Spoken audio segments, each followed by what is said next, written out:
Yes, good morning. This is Friday, July 19th, 2019. This is Eric Orff with New Hampshire Fish and Wildlife, and this week's New Hampshire Nature Notes. Something happened right here on my deck a couple nights ago that got me thinking about how much that I have learned and observed here at my home in Epsom. Are you really paying attention to what's going on around your house? Sure, most of us, we know our birds and a lot of the bird calls and songs, but so much more is going on around your home that you could be paying attention to. You need to listen to what's going on. A wind chime. There was a time that I had a bigger wind chime here, and the longer one, which gave the deeper sound, was on the north side right there.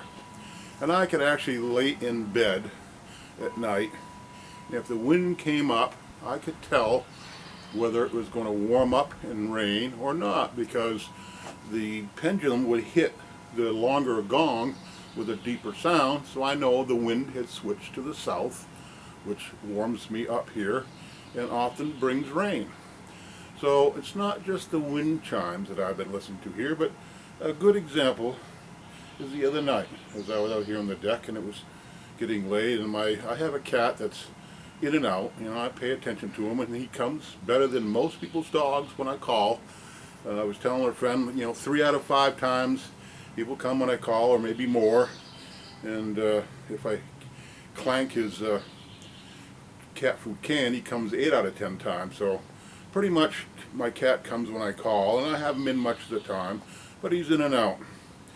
Well, the other night he was coming in, I had called, and he was on his way, and as he paused, as he came through the backyard, there was a blue jay, and there was the blue jay ever scolding him. So lots of birds have scolding or alert calls. Blue jays, blackbirds, robins, many birds have a call that should alert you that something is happening.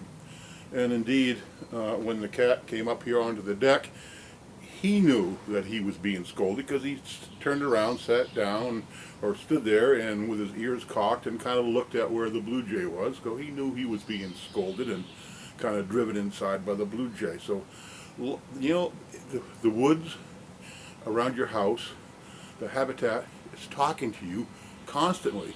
You just have to listen. And, a good way to learn it is by watching your pets. Now, I've owned cats and dogs much of my life. I can tell you, I watch my cat because he'll jump up on the windowsill here on my deck, and when he is all of a sudden staring out the window, I know something's up. So thanks to my cat, I have seen turkeys and woodchucks and pheasants and, half a dozen animals in my backyard that I would not have picked up on, but the cat did. Pay attention to your cat. He's telling you a lot. Listen to your cat. And when he shows you something out the window, take a look. It's probably something you haven't seen before. Same thing with the dog. They alert when there's a sound or something different. Also, when you let your dog out at night, where does he go to sniff?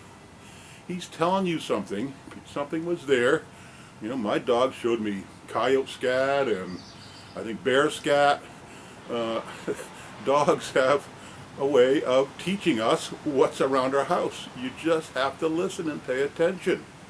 And even the trees, as I stand here, when the wind is from the northwest here, it's going to cool down, bring dry, fresh air. So just the sound of the wind in the trees and paying attention to the tops of the pines that sway out back here, I know what kind of temperature are coming, whether it's going to be a nice day or likely a stormy day. Again, a wind out of the south or southeast means storm. So pay attention to the trees. Everything is trying to tell you something. You just have to take the time to learn it and listen. Pay attention to what's at your house. Everything is trying to talk to you. The habitat, the animals, your pets, they all have something to say. You just have to take the time and patience to pay attention and listen. Listen to what's happening around your house. A lot more is going on than you realize right now.